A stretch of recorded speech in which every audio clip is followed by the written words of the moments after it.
Pareto social welfare. What is social welfare? Social welfare क्या है? तो पैरेटो ने अपने सोशल वेलफेयर में बोला है कि अगर इकोनॉमी में सारे रिसोर्सेज को आपने यूज कर लिया है और यूज करने के बाद आप किसी व्यक्ति को हानि पहुंचाए बिना दूसरे को आगे नहीं बढ़ा सकते हैं, अगर आपने सारे रिसोर्सेज को यूज कर लिया है। तो इसी तरह इन्होंने पैरेटो ने अपनी मीनिंग में बोला है, according to Pareto concept any change in allocation of resources which result into betterment of allocation one individual and one is left worse off then it is one improvement in social welfare. एक किसी व्यक्ति को हानि पहुंचाए बिना दूसरे को आप लाभ नहीं पहुंचा सकते हो। अगर आपने सही से जो रिसोर्सेज हैं सारे यूज कर लिए हैं, सपोज के लिए कि इकोनॉमी में सारे रिसोर्सेज जो नेचुरल रिसोर्सेज हैं सारे यूज हो चुके हैं, आप किसी को आगे बढ़ना है तो वो क्या करेगा, वो दूसरे को दबाएगा, उसको एक प्रताड़ित करेगा कि आप उसको ये दीजिए वो करिए। तो इससे क्या होगा कि बहुत सारी चीजें आएंगी। तो कहीं ना कहीं आप लोग देखते हो कि अगर इकोनॉमी में डेवलपमेंट भी होता है तो जो झोपड़ियां हैं उनको क्या किया जाता है, उनको हटा दिया जाता है, क्योंकि सोशल वेलफेयर करना है। तो इसी तरह से सोशल वेलफेयर में अगर आपने सारी इकोनॉमी और रिसोर्सेज को यूज कर लिया है तो आप किसी को हानि पहुंचाए बिना सोशल वेलफेयर नहीं कर सकते हैं। यही पैरेटो ने अपनी थ्योरी में दिया है। पैरेटो ने इसमें 3 चीजों को और दिया है कि नंबर 1 है efficiency of distribution of commodities among consumer efficiency action, second है efficiency in allocation factor among firm efficiency in production, third efficiency in product mix। इन दोनों को मिक्स कर दिया गया है कि जो एक एलोकेशन और प्रोडक्शन को किस तरह से मिक्स कर दिया गया है वो हम आपको डायग्राम के थ्रू समझाएंगे कि डायग्राम में क्या क्या चीजें हैं। तो इसमें पैरेटो ने एजवर्थ का मॉडल का यूज किया है। तो उनका जो एजवर्थ दिया हुआ है इफिशियंसी इन एक्शन, इसमें 2 + 2 = 2, इसमें 2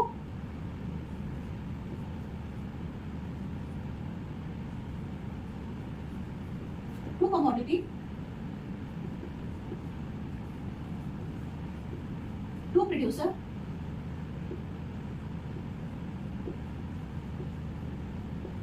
2 resources। इसमें जो इफिशियंसी इन एक्सचेंज में दिया गया है तो 2 रिसोर्सेज, 2 कमोडिटी एंड 2 कंज्यूमर। तो ये 2 कंज्यूमर, 2 रिसोर्सेज और 2 कमोडिटी को इसमें लिया गया है। ठीक है, अब एजवर्थ मॉडल बनाया गया है, ये इस तरह से बनेगा।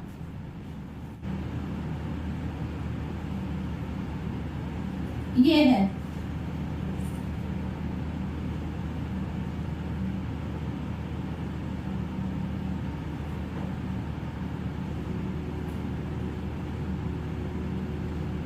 इसमें, ये देखिए ये बना हुआ है। ठीक है, अब ए है, A1 पे सेटिस्फेक्शन ज्यादा मिलता है, जैसे हम लोग इंडिफरेंस कर्व में देखते हैं B पर थोड़ा सा और ज्यादा मिलता है, 3 पर और ज्यादा मिलता है और 4 पर और ज्यादा सेटिस्फेक्शन मिल रहा है। ठीक है, अब इधर तो रिसोर्सेज का यूज कर रहे हैं और साथ में क्या है कि बी को क्या क्या करना पड़ता है, बी को सैक्रिफाइस करना पड़ता है, क्योंकि अगर हम एक रिसोर्सेज का यूज करेंगे तो उसमें क्या करना पड़ेगा, जो बी है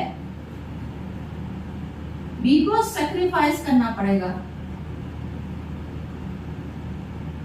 ये है, ये एजवर्थ मॉडल है और ये किसको इंडिकेट करता है बच्चों, ये इंडिकेट करता है इंडिफरेंस कर्व को, कि इंडिफरेंस कर्व में आप लोग देखते हो कि जो इंडिफरेंस कर्व बनता है इस तरह से, जो इंडिफरेंस कर्व एक इस तरह से बनता है और इस तरह से, जिस तरह से सेटिस्फेक्शन बढ़ता जाता है और उस तरह से क्या है कि आपका जो एक सेटिस्फेक्शन का लेवल आपके अकॉर्डिंग बढ़ता है कि किस तरह से जो सेटिस्फेक्शन है वो बढ़ रहा है। ठीक है, कितना सेटिस्फेक्शन मिल रहा है।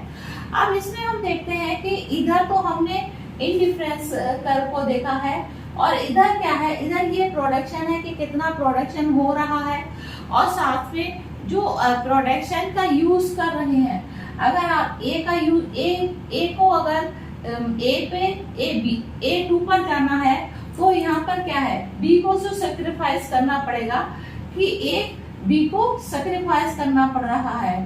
ठीक है, अगर आप ये कहेंगे कि एक लेवल यहाँ पर ये आती है कि जहां पर ये यहाँ पर देखिए, यहाँ पर ये दोनों एक दूसरे को काट रहे हैं और ये यहाँ पे कौन सी लाइन बन जाती है, ये F बन जाती है।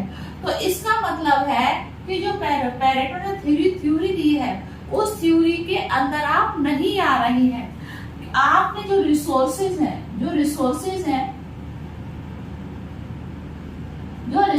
हैं वो आपने सारे यूज नहीं किए हैं। आपने कहीं ना कहीं उन रिसोर्सेज को मिस कर दिया है और इसीलिए आप यहाँ पर आपको ये वाला पॉइंट यहाँ पे टकरा रहा है।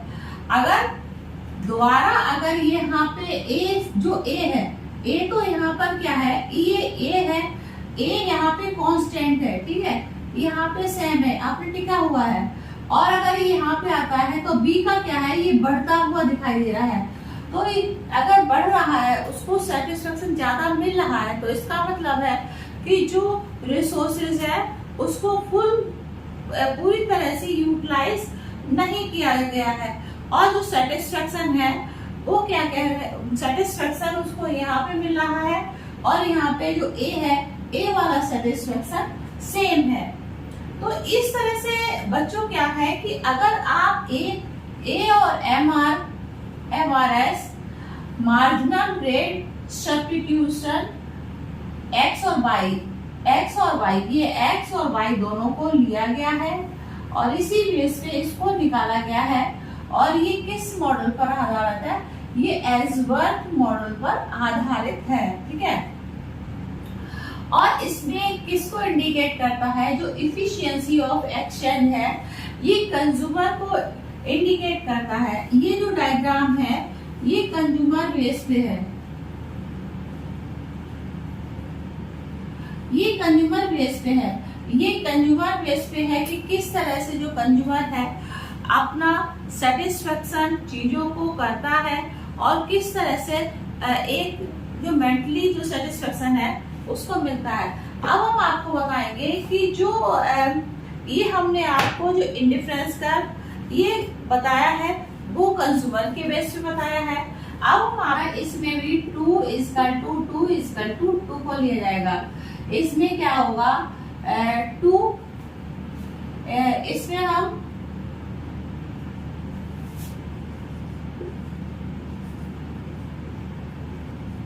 टू गुड्स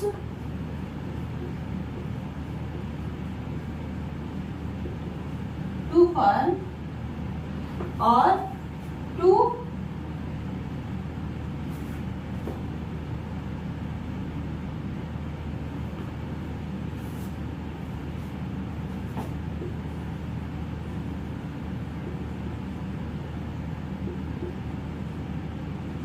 रिसोर्सेस है। अब हम इसको किस तरह से डायग्राम से रिप्रेजेंट करेंगे, क्योंकि जो हमारा जो इफिशियंसी ऑफ एजुकेशन है तो ये भी एक एल्सवर्थ मॉडल के आधार पर ये भी बनेगा कि किस तरह से जो एल्सवर्थ मॉडल है इसमें हम एक्स को ले लेंगे, यहाँ पर हम वाई को ले लेंगे। ये हमारी क्या है, ये हमारी बजट लाइन रहेगी और इस तरह से हम क्या बनाएंगे, इस तरह से हम इंडिफरेंस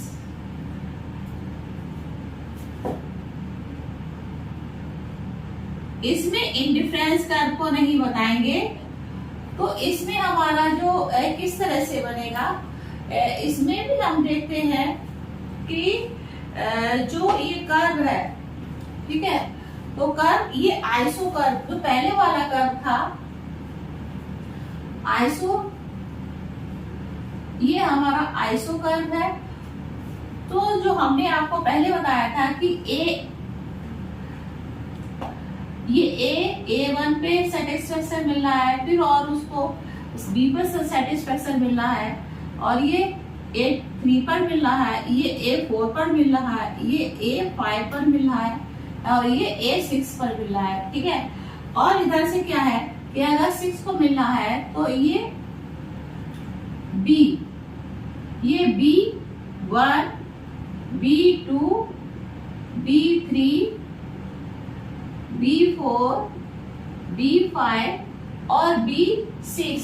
अगर A को सेटिस्फेक्शन मिल रहा है तो B को कम मिल रहा है।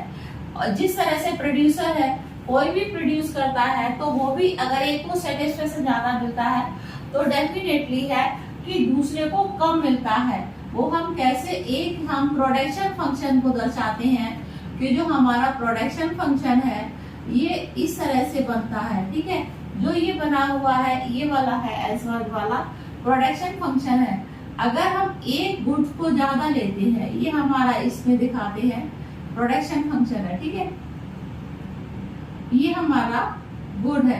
अगर हम इसको बढ़ाते हैं, ठीक है, ये बढ़ाएंगे तो हमको क्या कम करना पड़ेगा, एक को हमें कम करना पड़ेगा। ये हमने अगर बढ़ाया है तो इसको क्या करेंगे, इसको जस्ट ए मिनट, हाँ, तो फिर इसको क्या करेंगे, अगर ये यहाँ से यहाँ तक ले जाते हैं तो फिर इसको यहाँ से यहाँ तक, यहाँ से यहाँ तक सेक्रीफाइस करना पड़ता है, ठीक है। तो इसमें हम देखेंगे क्योंकि बजट लाइन ये हमारी इस तरह से बनी हुई है 1 2 3 4। इसमें हम देखते हैं ये ए है, बी है, सी है और डी है। तो ये हमारी इस तरह से बनती है। और यहाँ पर अगर एम है, ये एम है, ठीक है। एम में अगर यहाँ पे जो ये लाइन आ रही है तो इसका मतलब है कि जो रिसोर्सेज है वो हमने पूरा यूज नहीं कर पाया है, रिसोर्सेज का यूज नहीं कर पाया है। और यहाँ पर ये जो बढ़ रही है इसका मतलब है कि रिसोर्सेज को काफी हद तक 1 2 3 पर हम जो रिसोर्सेज हैं वो बढ़ रहे हैं, जो बढ़ रहे हैं रिसोर्सेज क्या हो रहे हैं, रिसोर्सेज बढ़ रहे हैं। पहले यहाँ था, फिर यहाँ पर हो गया, फिर यहाँ पर हो गया। तो इस तरह से हमारा जो ये वाला इंडिफरेंस कर्व है, वो सॉरी आईएसओ कर्व है, तो ये शो करता है कि ये एक प्रोडक्शन कर्व को दर्शाता है और आईएसओ कर्व को दर्शाता है कि किस तरह से जो आईएसओ कर्व है, इंडिफरेंस कर्व एक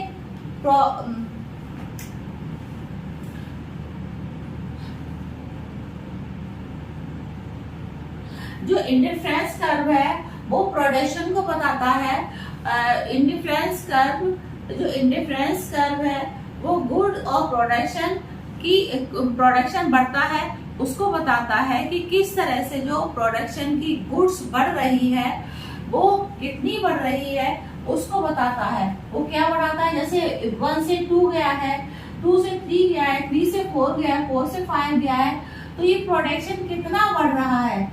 जो ये है 1 2 3 4 5, ये प्रोडक्शन कितना बढ़ रहा है ये बताता है।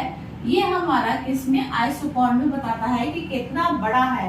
जिस तरह से इसमें हम देखते हैं कि किस तरह से जो प्रोडक्शन है, प्रोडक्शन किस तरह से जो रिसोर्सेज का यूज करके कितना बढ़ रहा है। अब हम इसको जो थर्ड है एफिशिएंसी ऑफ प्रोडक्शन, वो हम बताएंगे।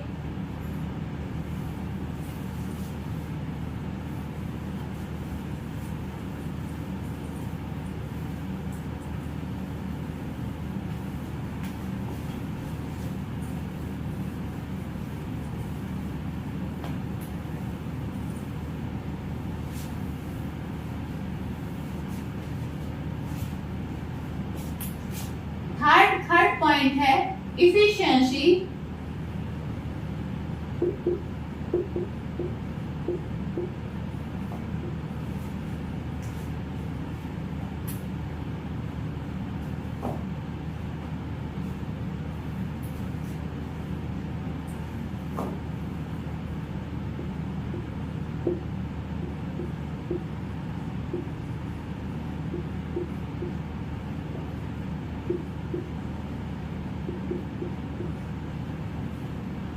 अब इस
बच्चों, तो इसमें हम बताएंगे कि इफिशियंसी इन प्रोडक्ट। जो हमारा पहला था इफिशियंसी ऑफ एक्शन और इफिशियंसी ऑफ प्रोडक्ट को क्या कर दिया, मिक्स कर दिया है। अब मिक्स करने के बाद इस तरह से बनेगा, जो फॉर्मूला है वो इस तरह से बनेगा, MRTS LK MRS XY, इस तरह से जो फॉर्मूला बनेगा। तो इसमें हमारा क्या है, इसमें हमारा प्रोडक्शन फंक्शन को दर्शाता है, और ये हमारा क्या है, ये हमारा आइसो, जो आइसो कर्व है वो बताता है। अब यहाँ पे क्या है कि यहाँ पे जो ई पर है, ई पर क्या है, ई पर कर्व को काट रहा है, और साथ में जो ये हमारा क्या बताएगा, ये वाला पॉइंट है वो क्या बताता है, प्रोडक्शन पॉसिबिलिटी